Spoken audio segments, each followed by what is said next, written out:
ಇಂದು ನಮ್ಮ ಕಲ್ಮೇಶ್ವರ ಪ್ರೌಢಶಾಲೆಗೆ ರಾಷ್ಟ್ರಕವಿ ಎಂ ಗೋವಿಂದಪ್ಪಯ್ಯ ಅವರು ಆಗಮಿಸುತ್ತಿದ್ದಾರೆ. ನೀವೆಲ್ಲರೂ ಎದ್ದು ಅವರಿಗೆ ಸ್ವಾಗತ ಮಾಡೋಣ.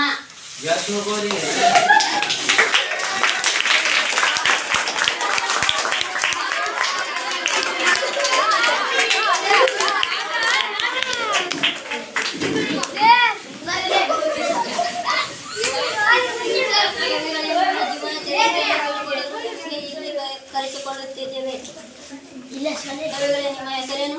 ರಾಷ್ಟ್ರಕವಿ ಎಂ ಗೋವಿಂದಪ್ಪಯ್ಯ. ಕವಿಗಳೇ, ನೀವು ಹುಟ್ಟಿದ ಸ್ಥಳ ಯಾವುದು? ಕಾಸರಗೋಡು ಜಿಲ್ಲೆ ಮಂಜೇಶ್ವರ.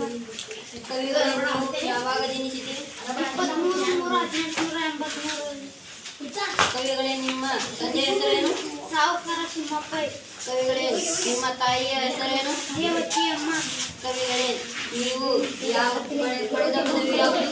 BA ಪದವಿ. ಕವಿಗಳೇ, ನಿಮ್ಮ ಮೊದಲ ಕವಿತೆ ಯಾವುದು? ಸುಮಾಸಿನಿ. ಕವಿಗಳೇ, ನಿಮ್ಮ ಮೊದಲ ಕವಿತೆ ಯಾವಾಗ ಮತ್ತು ಯಾವ ಪತ್ರಿಕೆಯಿಂದ ಪ್ರಕಟವಾಗಿದೆ? 1900ರಲ್ಲಿ ಸುಮಾಸಿನಿ ಪತ್ರಿಕೆಯಿಂದ ಪ್ರಕಟವಾಗಿದೆ. ಕವಿಗಳೇ, ನಿಮ್ಮ ಮೊದಲ ಕವನ ಸಂಕಲನಗಳು ಯಾವುವು? ಗಿಳಿಯುಂಡು ನನ್ನಾರಿ ಕೊಂಬಲ. ಕವಿಗಳೇ, ನಿಮ್ಮ ಎಷ್ಟು ವೃತ್ತವುಳ್ಳ ಪ್ರಾಸರಹಿತ ಗೊಮ್ಮಟ ಜೀವನವೃತ್ತವನ್ನು ರಚಿಸಿ ಪ್ರಕಟಿಸಿದಿರಿ? 35. ಕವಿಗಳೇ, ನೀವು ಯಾರ ಜೀವನ ಚರಿತ್ರೆಯನ್ನು ಭಾಷಾಂತರಿಸಿದಿರಿ? ವೈಶಾಖ ಮತ್ತು ಗೋರು. ರವೀಂದ್ರನಾಥ್ ಟ್ಯಾಗೋರ್, ಅಹಮದ್ ಇಕ್ಬಾಲ್, ಉಮರ್ ಖಯ್ಯಾಮ್, ರುಬಾಯಿ ಎಂಬ ಜೀವನ ಚರಿತ್ರೆಗಳನ್ನು ಭಾಷಾಂತರಿಸಿದರು. ಕವಿಗಳೇ, ನೀವು ಯಾವ ಖಂಡ ಕಾವ್ಯಗಳನ್ನು ಪ್ರಕಟಿಸಿದಿರಿ?